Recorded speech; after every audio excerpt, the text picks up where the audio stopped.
What's up guys, my name is Ace, and welcome back to another Apex Legends video. In this one, we're going to be going through the cooldown times for all of the tactical as well as ultimate abilities for every legend that's currently in the game. Now the purpose of this is just to give you a better indication of how fast your abilities are going to charge up, which may impact your legend selection, and it also may impact how you end up using these abilities throughout a game.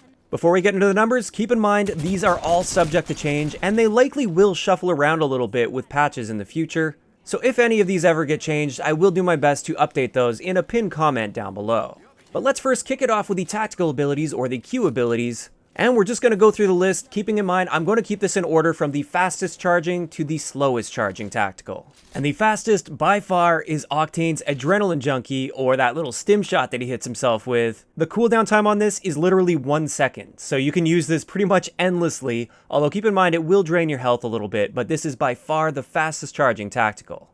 The next fastest is actually a three-way tie between Pathfinder's Grapple, Mirage's Decoy, and Wraith's Void ability. The next slowest is Lifeline's Health Drone, or as I like to call it, the Health Turtle. This will charge up every 20 seconds. Then we've got Caustic's Gas Traps, which will replenish every 30 seconds.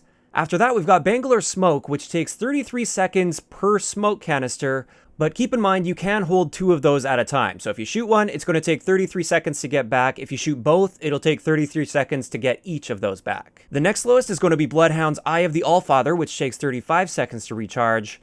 And finally, this leaves us with Gibraltar's Shield Dome that he can throw, which is a little bit unique. Technically, the cooldown time for this is 20 seconds, but that cooldown timer doesn't start until your current shield has expired, and each one of these shields will last for 15 seconds. So realistically speaking, the time between calling in one shield and calling in the next shield is going to be 35 seconds. So those are all the times for the tactical abilities, which are pretty straightforward. There's not too much to say about them. Now let's move on to the ultimates, which we will be going into a bit more depth with. Once again, this list will be sorted from fastest to slowest. And the 2 fastest charging ultimates are going to be Octane's Jump Pads as well as Pathfinder's Zip Line. Both of these ultimates will charge up in 90 seconds or a minute and a half. Now the next group of ultimates will charge in 150 seconds or 2.5 minutes.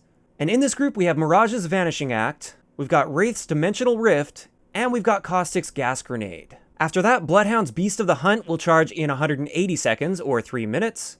Then we've got Gibraltar's Defensive Bombardment as well as Bangalore's Rolling Thunder, which will charge in 270 seconds or 4.5 minutes. And finally, this leaves us with by far the slowest charging ultimate, and this is Lifeline's Lifeline package, which will take 360 seconds or 6 minutes. So those are the charge times, but I did want to take this one step further just to give you an illustration of roughly how many of these ultimates you have the potential of calling in within a 20-minute match. Of course, keep in mind these are the theoretical potentials, and they do assume that you're calling your ability in immediately after earning it, which isn't really realistic. And also, this isn't taking ultimate accelerants into account, but we will be having a look at ultimate accelerants as soon as I'm done covering this part. So as you can see here, on the faster side of things, with Octane and Pathfinder for instance, you can technically use their ultimate abilities roughly 13 times in a match, which is quite a few, and that was actually quite surprising to see once it was down on paper. I didn't realize I could use it that often.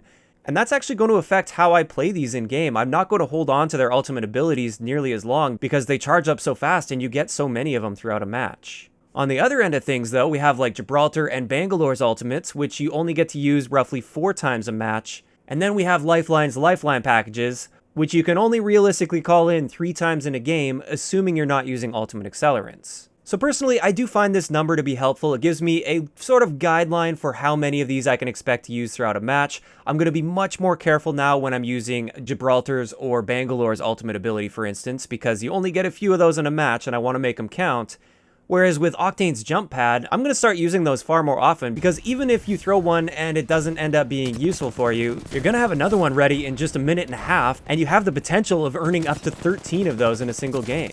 But this just leads us to the last thing that I wanted to talk about when it comes to the ultimate abilities in this game, and this is actually quite important. This has to do with ultimate accelerants. So for those of you guys that didn't know, as your ultimate charges up, you can see your progress towards your next ultimate in a percentage form. It simply adds 20% to that amount. What this means is it's going to shave off a different amount of time depending on how long it takes to charge that ability.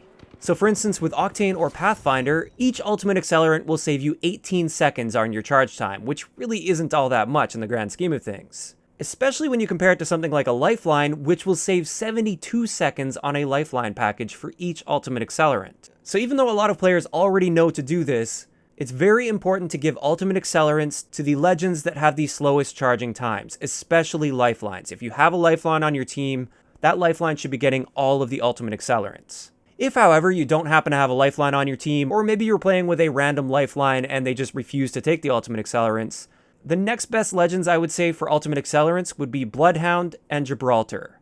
Now, I realize Bangalore also saves quite a bit with an ultimate accelerant. She gets 54 seconds off of her charge time, but I just don't feel like her ultimate ability is really worth it compared to Gibraltar or Bloodhound, and therefore I would put them above Bangalore when it comes to priority for ultimate accelerants. I also want to mention that I would absolutely not waste ultimate accelerants on the faster charging ultimates like Octane, Pathfinder, Mirage, Wraith, or Caustic. So that's just something to keep in mind for you guys. I feel like that's very important for everybody to know. I realize for a lot of players out there, you're already well aware of this, but I do know for a fact there are still tons of players out there that don't seem to realize this. And with that, we're going to wrap up today's video on all of the cooldown times for the tactical as well as ultimate abilities in Apex Legends. I'd like to know in the comment section below, first off, did any of these results surprise you? And second, what do you think about the current balance with these charge times? Do you think some of these should be adjusted a little bit? Maybe certain cooldowns either sped up or slowed down to better match their effectiveness within the game? Just let me know those thoughts in the comment section down below. If you enjoyed the video, a like rating is always appreciated, and don't forget to subscribe for more if you haven't already. I'll talk to you guys next time.